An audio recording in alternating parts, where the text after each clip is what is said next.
Kiranya Tuhan memberkati kita semua dalam sukacita dan damai sejahtera. Amin.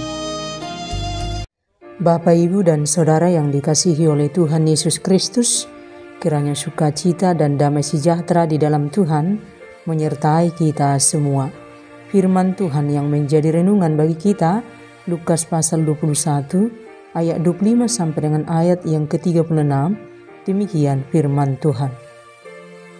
Dan akan ada tanda-tanda pada matahari dan bulan dan bintang-bintang, dan di bumi bangsa-bangsa akan takut dan bingung menghadapi deru dan gelora laut.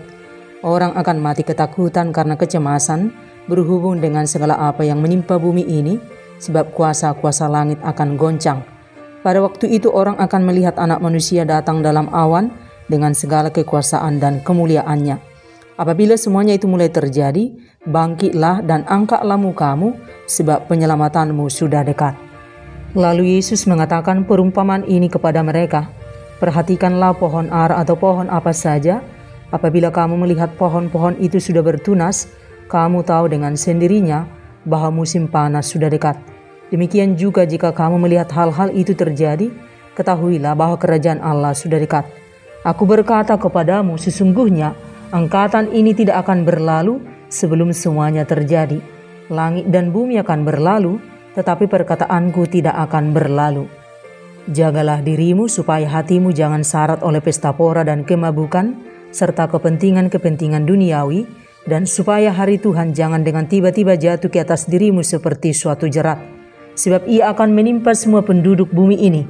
Berjaga-jagalah senantiasa sambil berdoa, supaya kamu beroleh kekuatan untuk luput dari semua yang akan terjadi itu, dan supaya kamu tahan berdiri di hadapan Anak Manusia. Demikian firman Tuhan. Bapak, Ibu, dan Saudara yang dikasihi oleh Tuhan Yesus Kristus, tanpa terasa kita sudah memasuki Minggu Advent pertama. Masa ini sebagai persiapan perayaan Natal untuk mengingat hari kelahiran Tuhan Yesus Kristus, dan sekaligus sebagai masa penantian sambil mengarahkan seluruh hidup kita untuk menyongsong kedatangan Tuhan Yesus Kristus yang kedua kali ke dunia ini. Dan ini yang sangat penting kita perhatikan. Seraya kita memberi waktu untuk mempersiapkan diri merayakan Natal, kita harus lebih fokus dan sungguh-sungguh mempersiapkan diri kita menyambut kedatangan Tuhan Yesus Kristus yang kedua kali. Jangan kita sangat sibuk mempersiapkan merayakan Natal dan kita menjadi lupa mempersiapkan diri kita menyambut kedatangan Tuhan Yesus Kristus yang kedua kali. Kita harus sungguh-sungguh mempersiapkan menyambut kedatangan Tuhan Yesus Kristus yang kedua kali. Alkitab mencatat bahwa pada suatu waktu hari Tuhan akan tiba, yakni hari kedatangan Tuhan untuk kedua kalinya, dan juga menjadi hari penghakiman. Pada masa itu kita semua akan menerima apa yang menjadi bagian kita sebagai akibat dari kehidupan yang kita lakoni selama kita hidup di dunia ini, antara sukacita atau hukuman, antara kehidupan atau kematian, antara surga dan neraka. Jadi semua sangat jelas dan pasti, dan pilihan ada di tangan kita masing-masing. Dan waktu ini adalah kesempatan bagi kita semua untuk menentukan pilihan kita. Selagi ada kesempatan, mari kita berhikmat di dalam Tuhan dan menentukan pilihan pada hidup sukacita dengan hidup taat kepada Tuhan setiap waktu. Jangan hidup gegabah dan sembrono lagi. Sebelum semua menjadi penyesalan yang tidak bisa diperbaiki, mari kita sungguh-sungguh hidup taat hanya kepada Tuhan. Di Alkitab dituliskan gambaran apa yang akan terjadi saat hari Tuhan itu tiba, dan salah satunya dalam firman ini. Dalam firman ini dijelaskan tentang kedatangan Tuhan yang kedua kali. Sesuai dengan janjinya, pada saat hendak naik ke surga, ia akan datang kembali. Ia akan datang untuk menghakimi orang yang hidup dan yang mati, serta memberi mahkota kehidupan bagi umat percaya yang telah menang. Tuhan pasti datang dan kita tidak tahu kapan waktunya. Dia pasti datang. Tuhan Yesus mengatakan, tentang hari atau saat itu, tidak seorang pun yang tahu, malaikat di surga tidak, anak pun tidak, hanya Bapa saja. Jika ada orang yang berkata bahwa hari ini akan terjadi pada tanggal dan tahun ini, jangan percaya sebab dia berdusta. Dan dalam firman ini Tuhan Yesus mendorong murid-muridnya untuk belajar dari perumpamaan tentang pohon ara. Apabila mereka melihat pohon-pohon itu sudah bertunas, mereka tahu bahwa musim panas sudah dekat. Demikian juga bila mereka melihat tanda-tanda kedatangannya, hendaklah mereka mengetahui bahwa waktu kedatangan Tuhan sudah dekat, sudah di ambang pintu.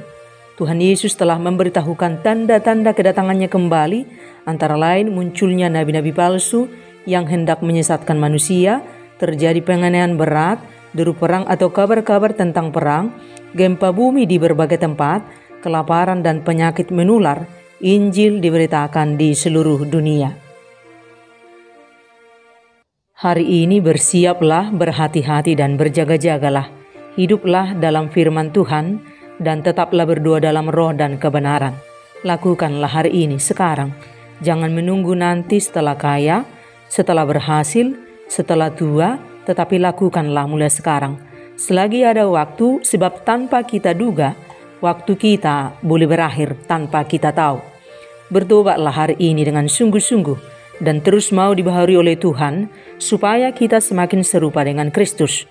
Tuhan kita itu kudus dan kita juga harus kudus, supaya kita menjadi pemenang. Saat Tuhan datang, sambutlah Dia dengan iman yang benar. Hidup kita sangat singkat di dunia ini dan tanpa terasa waktu begitu cepat berlalu. Dalam hal ini kita perlu menggunakan waktu kita sebaik-baiknya. Di masa lalu mungkin kita menyia-nyiakan banyak waktu tanpa makna. Hari ini adalah kesempatan untuk kita pergunakan dengan tetap berjaga di dalam Tuhan. Setiap waktu bertanyalah kepada Tuhan bagaimana kita mempergunakan waktu itu seraya kita sedang menanti kedatangannya. Ingatlah bahwa hari-hari ini kita sedang menunggu Tuhan datang. Oleh sebab itu dalam setiap keputusan dan tindakan kita, dengarlah tuntunan Roh Kudus. Sudah berapa lama waktu yang sudah berlalu? Sudahkah kita menggunakannya dalam kehendak Tuhan? Ini kesempatan buat kita untuk mempergunakan hari-hari kita dalam terang Tuhan. Berhati-hati setiap mengambil keputusan dan dalam setiap tindakan kita, supaya kita sungguh-sungguh hidup dalam kebenaran Tuhan. Dan saat Tuhan datang membawa upah kita, kita ditemukan dalam hidup benar. Tuhan pasti datang pada waktu yang tidak kita ketahui, tetapi Dia pasti datang. Bersiaplah hari ini dan setiap waktu, terus demikian seraya menyambut kedatangan Tuhan dengan sikap yang terjaga, waspada dan hati-hati, tidak hidup dalam kegelapan duniawi, tetap bertahan hidup benar dan kudus, tetap berjaga-jaga sambil berdoa dan bekerja, hiduplah penuh iman, pengharapan dan kasih. Mari kita gunakan semua waktu kita dengan bijaksana. Berjalanlah bersama Roh Kudus dalam semua waktu yang kita lalui. Jangan lagi sibuk dengan pesta pora dan nafsu duniawi. Waktu kita sangat singkat di dunia ini. Pakailah seluruh waktu yang diberikan Tuhan dalam kehendak-Nya. Karena itu perhatikanlah dengan seksama bagaimana kamu hidup. Janganlah seperti orang bebal, tetapi seperti orang arif. Dan pergunakanlah waktu yang ada, karena hari-hari ini adalah jahat. Sebab itu janganlah kamu bodoh, tetapi usahakanlah supaya kamu mengerti kehendak Tuhan. Sekali ikut Yesus, selamanya ikut Yesus. Amin.